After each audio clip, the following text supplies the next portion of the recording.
Hello everyone and welcome to NEET Mentor.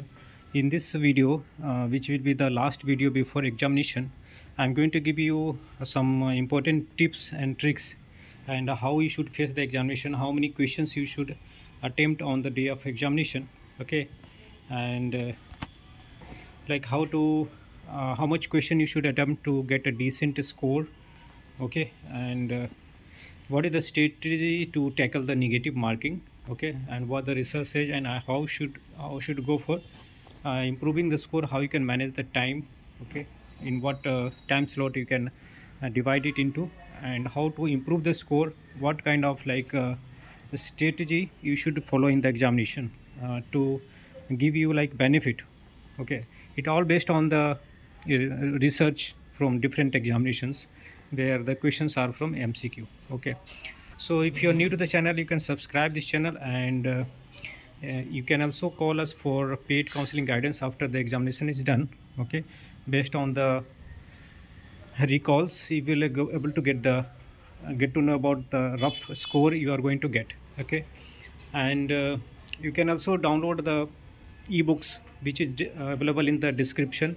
Ebooks for all India quota, deemed university, NRI, DNB, NBE-DIPLOMA, open state counseling, which is very important. And for different states, whether it's open or closed states, we have ebooks in the description of the video, and some of the ebooks are in progress which will be uploaded soon, okay. So let's talk about it. How many questions to attempt in order to just qualify, okay. If you just want to focus to qualify, okay, and that's how you prepared, then if you are sure about your answers, okay, then 85 to 90 questions should be sufficient to get around 300 score, which is around the qualifying score going to be looking at the last few years trends, okay. So this is about the qualifying score, okay. Now coming to the point, for those candidates who have done the good preparation and they are looking to get the seat in government colleges, okay, or like DNB, or good branches in diploma, or I would say like in good low budget private colleges, if it's not able to get the seat in government colleges, okay. In that case, if you attempt, see, 200 questions nobody can make correct, okay. 10 to 15 questions or 20 questions will be like those where you don't have clear idea like which answer is correct, or you're not sure about the answer, okay. But if you really want score to get government college, then you need to hit around 175 to 185 with confidence, okay. Because if I say 175 to 185, 10%, if you see 10% is incorrect, then you are also able to get around 550 or more than that, okay. If you have done the good preparation, then you should be able to answer correctly at least 125 to 135 questions, okay. Which can get you around like 435, 440, 450 score, okay. And for the questions where you are not sure about the answer, how to tackle, we'll discuss in the further slide.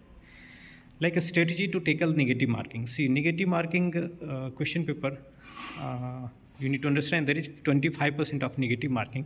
It means that in case you answer one question correctly, you get 4 marks, and in case you answer wrong, then you get -1, okay.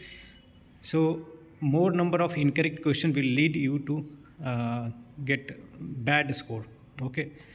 That's why there is a strategy to tackle the negative marking. And if you talk about the smart guesswork, okay, I'll tell you what is it.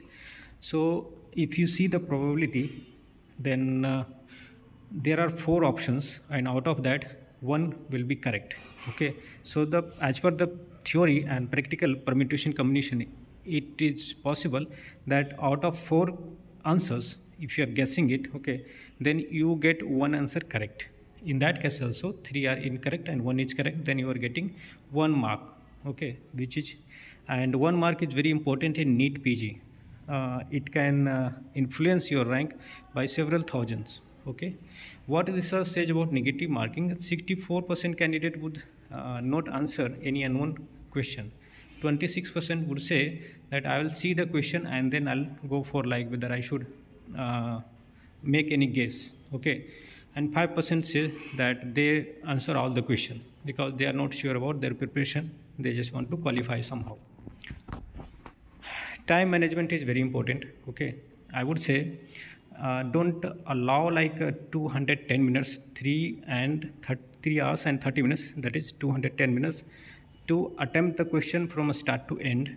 First 150 minutes, okay, means less than a minute you should give to one question on average to attempt the questions from start to end. In case you are getting lengthy questions and just looking at the question within 2-3 seconds or 5 seconds, you know that this question is very lengthy and you don't have confidence to answer that question, then I would say if you get that kind of introspect about that question, then you leave that or you mark it to visit later. Okay, and you jump to the next question. Okay, it's not good idea to invest so much of time, okay, in one question, because if you are not able to answer, it will be a critical time in your examination where you will get demotivated or like see, one more thing, when you go to the examination you feel little nervous. Okay, nobody feels very confident. Okay, some nervousness will be there, in some candidates it will be more, in some it's less. Okay, what if in case of getting nervous you feel more confident than normal life? It is possible. In case you are you have answered like a straightforward question or one-liner question which took less than 10 seconds or 20 seconds to answer, then you will feel very confident that okay, you have already scored these many questions in very less time, and you will utilize that leftover time in the lengthy questions. Okay, and you have got like comfort feeling. Okay, if you get into that zone, then it's your day. Okay, nobody can stop you getting your best effort. Okay, so whenever you find a question where you think that you are not able to answer, you mark it. Okay, that's the right time to mark, and in the computer-based examination you will have the option to mark it and you can visit it later. Okay, that's why I have given you the 3 time slot. Okay, in 150 minutes you attempt all the question, in next 50 minutes you have to revisit the mark questions so that you can decide whether you can solve it, and you would know that how many questions you have marked. If you mark 20, then you have to distribute the time accordingly. Okay, and timer will show like how much time left out. Okay, in case you feel like these are the questions where I'm not very sure, I'm not sure about anything, then you have to do the smart guess. In a smart guess, you don't pick like different options. You pick one option out of 4, like B or C. C is the most common. Okay, as per the research, you take B or C and put C or B in every question. It's not like A in some question, B in some question, C in some question, or D in some question. In this way, the probability of getting the right answer will be less. But if you choose one option, there will be high probability that more answers are correct. Okay, in that way you can get some positive score also by just guesswork. Okay, but in case you attempt from start to end and in the middle only you are doing the guesswork, then it might lead you to the more negative marking. Then getting benefit from guesswork, you may lose some score. Okay, so these are the points. Read the options carefully, read the question carefully. You should know like when to mark a question. Okay, and change the option later.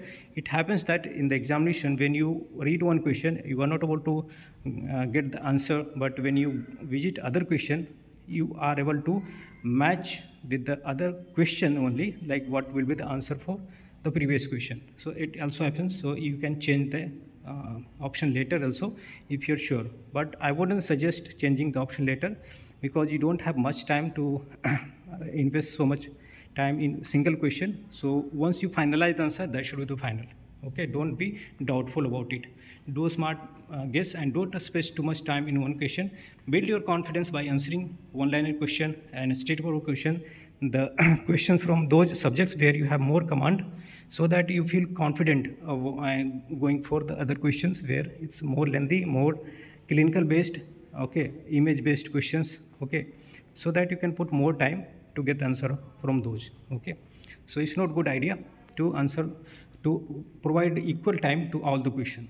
Depending on the question, you have to distribute the timing, okay, and you should be able to get it when you solve the question, okay. So tomorrow is the last date when you should study. After tomorrow you don't study, okay.